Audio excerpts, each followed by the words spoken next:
we're going to talk about some comic book movie casting. Yep. That got some chins wagging this week. Like and, this. And let's start with just the basic news, and then we can talk about it.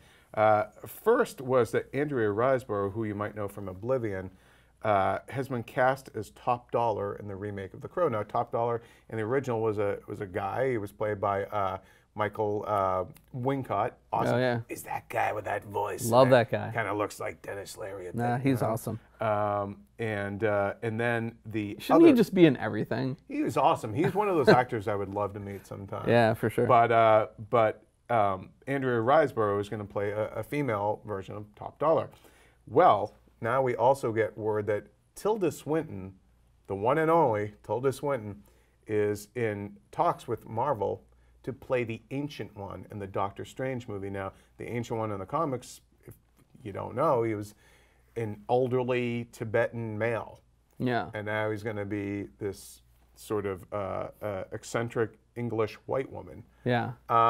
And this has got people, and I did bring this up myself to fess up to it on Twitter. You know, there's obviously, and Michael B. Jordan keeps addressing this because he keeps being asked about it. You know, he's African American and he's playing Johnny Storm, who's traditionally a white character. Mm-hmm. We've got a long history of like just switching up the race on a character in casting. I mean, Billy D. Williams is Harvey Dent, Michael Clark Duncan is Kingpin. You know, goes on and on. But it's also flip side of that is if you're whitewashing a character. Now, on one hand, it's I think she's a great pick for the character, but I do get conceptually why people are upset about casting her in what could have been an Asian male role or an Asian female role. Yeah. But let's face it, that character, Ancient One's got a lot of baggage. Yeah, yeah. I mean, I think there's that. There's, you know, it's a lot to unpack because there's Marvel like distancing themselves from what they might have done in the past, you know, Yeah. with certain characters, certain with Mandarin, ethnicities, too. you know. And you know, and I'm not just singling out Marvel here. It could be anybody. This has happened, you know, across the board in movies. It's a product of its time, which was certainly not as politically correct or even particularly conscious of how people should be treated. I think there are certain, you know, like I think there are certain things where you know.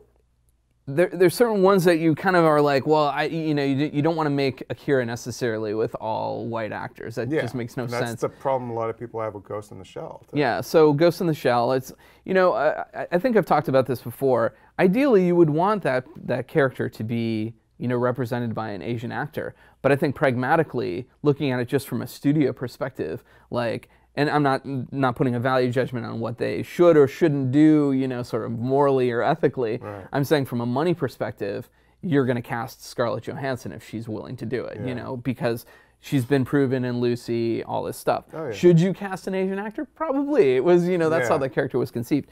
Now this one, the Ancient One, it's an interesting one because it's kind of like Sam Jackson being cast as Nick Fury. You know, you take an African-American man, cast him in something that used to be like an older white male character. There was a precedent for that with Ultimates, and it's true. You could cull from different things, and and for fans, it's like, well, it was in the comics, so suddenly they're okay with it, but.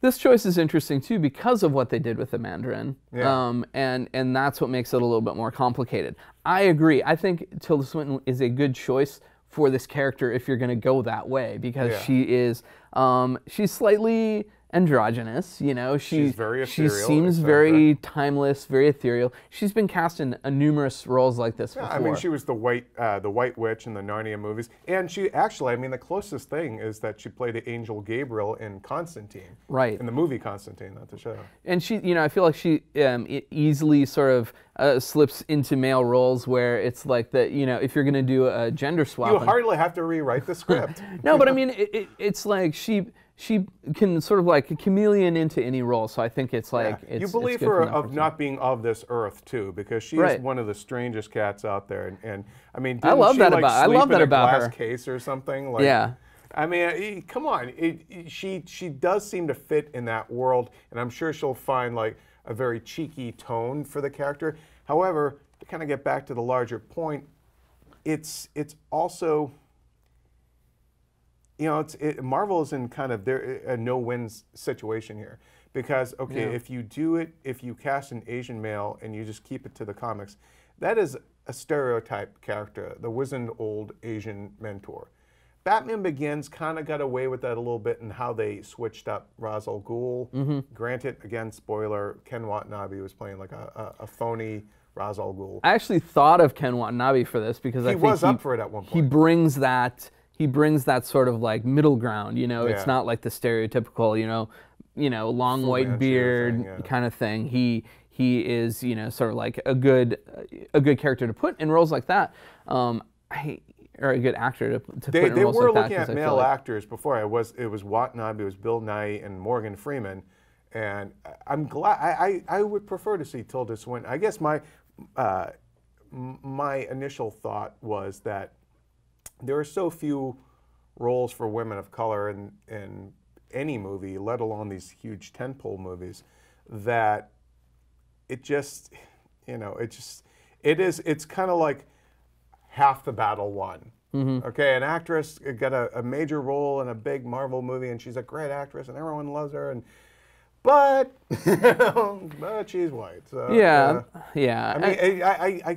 mean, Marvel, there was really no way to win this. I mean, unless, like I said in the beginning, you could cast, I guess, an Asian female actress. I just think there's a lot to sort of address in that thing, and I think I think they would do well to try to cast things according to their creation, but when you're dealing with things like how that character's been portrayed in the past, or if that character was created as a stereotype, like that is problematic territory, and then you do maybe want to switch it up. So I can see why they're doing what they're doing, but I agree with you. I mean, I think everybody wants to see. Well, I mean, maybe not everybody, but I think people want to see more, more diversity in that universe. Now, another interesting bit of casting will be if the character of Juan, because he was, he had basically, he was an even worse kind of stereotype in the early comics. I mean, that he's a manservant, first of all, is how they say it, and he was dressed like a coolie, like the guys who worked on the railroads back in the day.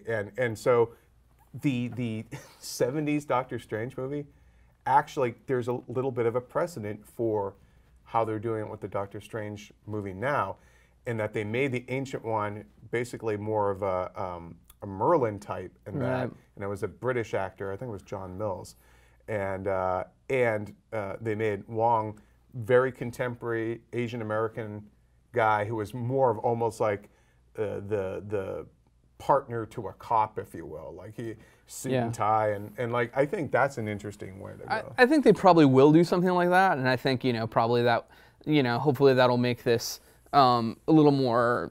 Like I think they have to treat that character with respect, obviously. But this is going to happen more and more as things get adapted from eras where cultural sensitivities were not really in place. Like you're always going to have to make these value judgments. You're going to have to say. Green Hornet kind of went through that too. I mean, I know it's not a beloved. And they did it well, actually. The Green Hornet handle that whole thing. The Green Hornet would be a great thing to look to as to how you handle the Wong character. Like I just feel like they got it right. And actually, I think that movie's pretty good. Like it got a lot of hate for really, for like the main casting choice. I think it was the fact that Green Hornet too was just. It had been talked about for so many years because of all the delays and kind of its troubled production history that by the time it came around, people were like, okay, let's just get it behind us.